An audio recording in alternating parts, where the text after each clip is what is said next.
Hi hello friends, welcome to my channel. வாங்க இப்போ சுவையான முட்டை குழம்பு எப்படி வைக்கலான்றதை பார்க்கலாம். ஃபஸ்ட்டு அடுப்பை ஆன் பண்ணி பாத்திரத்தை வச்சுக்கலாம்.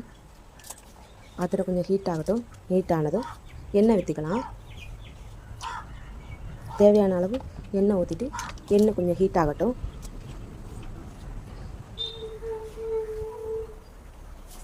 எண்ணெய் இப்போ ஹீட் ஆகிடுச்சு. அதில் கொஞ்சம் பட்டை, கருவேப்பிலை போட்டுக்கலாம். இப்போ மிளகாய் போட்டுக்கலாம். லைட்டாக அதையும் கலரி விட்டுக்கலாம். இப்போ வெங்காயம் போட்டுக்கலாம். நான் பெரிய வெங்காயம் 2 சேர்த்துக்கிறேன். நல்லா வெங்காயம் வதங்குற அளவுக்கு அதை வதக்கி விட்டுக்கலாம்.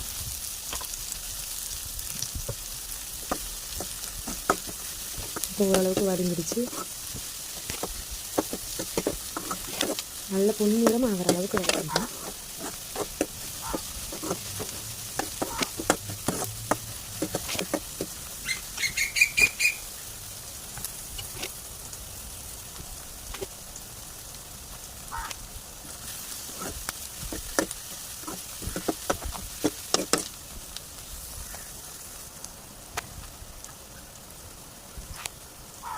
இப்போ இஞ்சி பேஸ்ட் போட்டுக்கலாம்.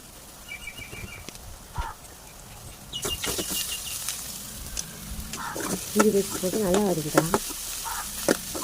அந்த வெங்காயத்தோட ஸ்மெல்லு போகிற அளவுக்கு நல்லா வதங்கிட்டோம்.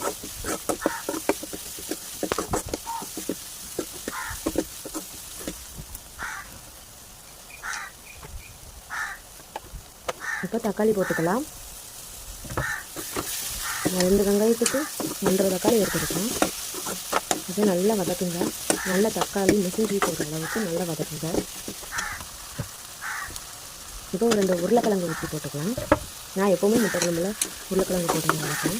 நீங்கள் உங்களுக்கு வேணும்னா போட்டுக்கோங்க, வேண்டாம்னா ஸ்கிப் பண்ணிடுங்க. நல்லா வதக்குங்க.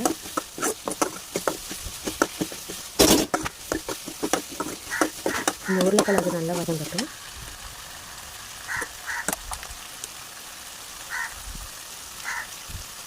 இப்போ வத்தப்பொடி சேர்த்துக்கலாம். 2 ஸ்பூன் வத்தப்பொடி சேர்த்துக்கோங்க. இது புளிக்குழம்பு பொடி, அதுவும் வீட்டில் அரைச்ச புளிக்குழம்பு பொடி 4 ஸ்பூன் சேர்த்துருக்கேன்.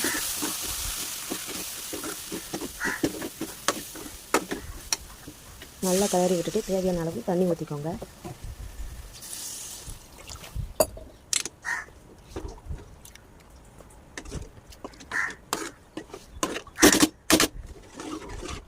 இப்போ இது நல்லா கொதித்து வரட்டும்.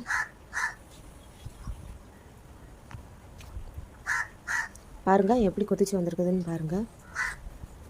பபிள்ஸாக அப்புறம் நல்லா கொதிச்சு வந்திருக்குது.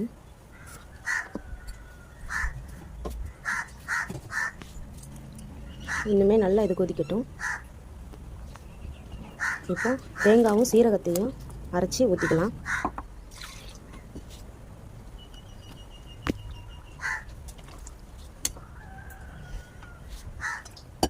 தேங்காய் சீரகம் அரைச்சி ஊற்றுனதுக்கப்புறம் நல்லா கொதிக்கட்டும். இன்னும் கொஞ்சம் உப்பு தேவையான அளவு போட்டுட்டு இப்போ கொதிக்க விட்டுருங்க.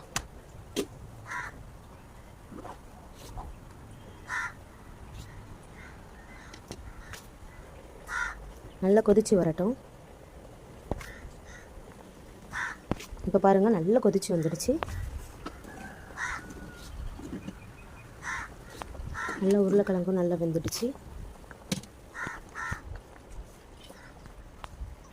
இப்போ முட்டையை உடச்சி ஊற்றிக்கலாம். சிம்மில் வச்சுக்கோங்க. முட்டையை உடச்சி ஊற்றும் போதில் எப்போவுமே சிம்மில் வச்சுட்டு ஊற்றினா அந்த முட்டை கலங்காமல் இருக்கும்.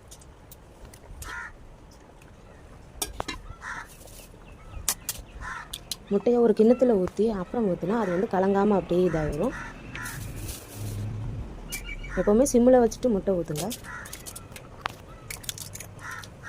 இப்போ பாருங்கள் நல்லா வேகுது. அதை எந்த ஒரு டிஸ்டர்பும் பண்ணாமல் அப்படியே வேக விட்டுருங்க. சிம்மிலே வச்சு வேக விட்டுருங்க. இப்போ நம்ம உள்ளே கரண்டி விட்டுறக்கூடாது. விட்டால் முட்டை கலங்கிரும். அதனால் அதை அப்படியே வேக விட்டுருங்க. நான் இப்போ ஒரு 4 முட்டை போட்டிருக்கேன்.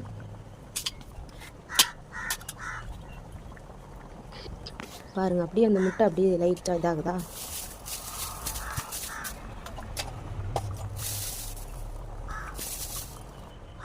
இப்போ முட்டை நல்லா கொஞ்சம் ஓரளவுக்கு வெந்துடுச்சு. லைட்டாக ஸ்பூன் விட்டு பார்க்கலாம் எப்படி வெந்திருக்குது அப்படின்றத. லைட்டாக விட்டு பாருங்கள். ஓகே, வெந்துருச்சு.